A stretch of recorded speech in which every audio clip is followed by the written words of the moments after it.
राधे राधे दोस्तों, मैं आरती सिंह आपका बहुत बहुत स्वागत करती हूँ। और आज मैं विवाह गीत सुनाने जा रही हूँ अवधी भाषा में। उम्मीद के साथ कि आपको जरूर पसंद आएगा, और अगर पसंद आए तो लाइक शेयर सब्सक्राइब जरूर करिएगा। आइए सुनते हैं। लाल ही घोड़ा चित का बर बछड़वा, ठाढ़ मड़उआ के बीच जी। लाल ही घोड़ा चित का बर बछड़वा, ठाढ़ मड़उआ के बीच जी। इहै घोड़वा बाबा ससुर का देत्या, बाढ़त नमवा तोहार जी। यही घोड़ा मोरे बाबा ससुर का देत्या, बाढ़त नमवा तोहार जी। हम तऊ जाने बेटी बोलयू न जानू, लिहलो करे जवानी काल जी।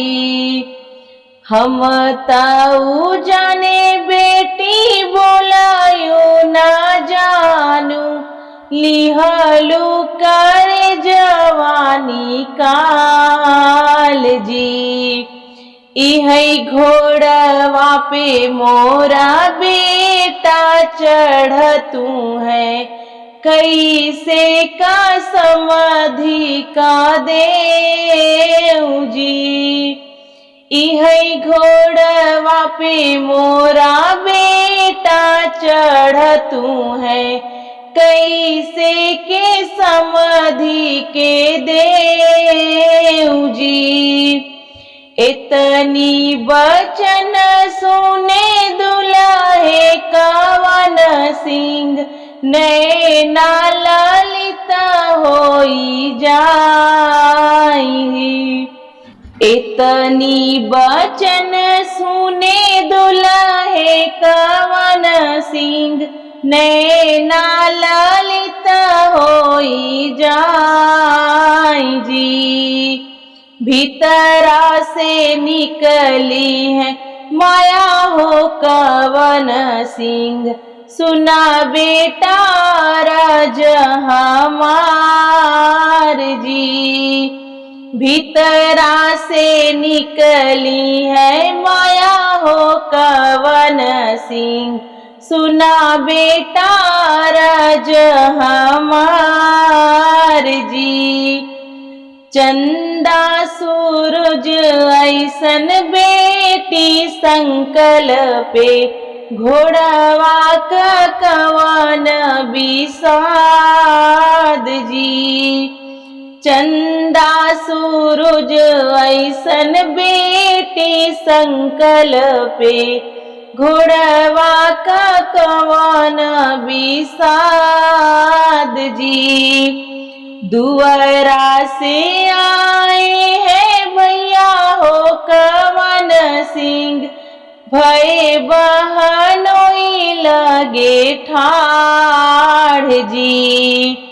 दुआरा से आए हैं भैया हो कवन सिंह, भय बहनोई लगे ठाढ़ जी।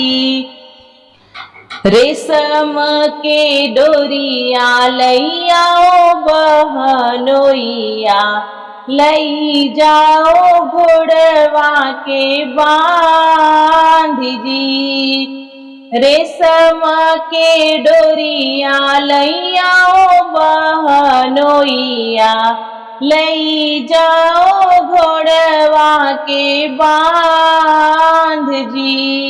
सोनवे जैसा बहिनी संकल्पे, घोड़वा का कवन बुनियाद जी। सोनवा के जैसन बहिनी संकल्पे, घोड़वा क कवन बुनिया